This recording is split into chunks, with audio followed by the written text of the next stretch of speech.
बाल समय रवि भच्चिलियो तब तीनहु लोक भयो अंधियारो। ताहि सो त्रास भयो जग को यह संकट काहू सो जात न टारो। देवन आन करी विनती तब छोड़ दियो रवि कष्ट निवारो। को नहीं जानत है जग में कपि संकट मोचन नाम तिहारो।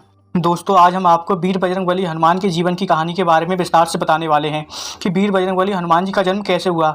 बजरंगबली श्री हनुमान जी की माता अपने पूर्व जन्म में इंद्राज के दरबार में एक अप्सरा थीं। वह बहुत सुंदर थीं। उसका नाम पुंज कस्थला था। वह बहुत चंचल स्वभाव की थीं। एक दिन उसने इसी चंचलता के कारण ध्यान में लीन एक साधु के साथ अभद्र व्यवहार किया, जिसके कारण उसे गुस्सा आ गया। तो उन्होंने पुंज कस्थला को श्राप दिया कि तुम बानरी का रूप धारण कर लोगी।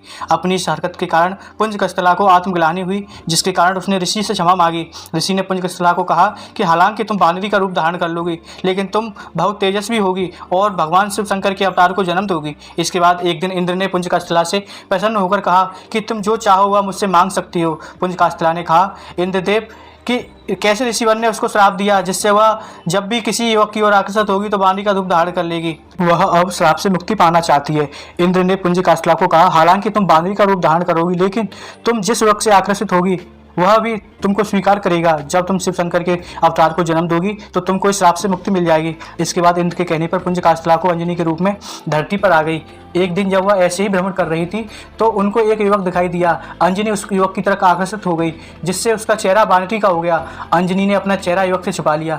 जब वह युवक अंजनी के पास आया और उस अंजनी से अपना चेहरा दिखाने को कहा तो अंजनी ने कहा कि मेरा चेहरा बहुत ही बदसूरत है।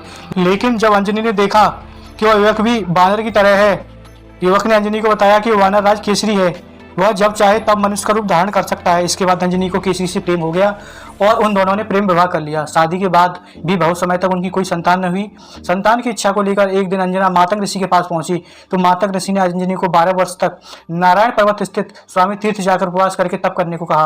अंजनी ने संतान प्राप्ति के लिए ऐसा ही किया। अंजनी की तपस्या से प्रसन्न होकर वायुदेव ने अंजनी को वरदान दिया कि तुम बहुत बलशाली पुत्र प्राप्त होगा। यह वरदान मिलने के बाद अंजनी शिव की तपस्या करने लगी। शिव जी ने भी अंजनी की तपस्या से प्रसन्न होकर प्रकट हुए और वरदान मांगने को कहा। अंजनी ने शिव जी को ऋषि के श्राप की बात बताई और कहा, यदि मैं आपके अवतार को जन्म दूंगी तो ही मेरा कल्याण होगा, इसलिए कृपया करके आप मेरे गर्भ से जन्म लीजिए। शिव जी ने अंजनी को आशीर्वाद दिया। इसके बाद शिव जी ने हनुमान जी के रूप में अंजनी के गर्भ से जन्म लिया।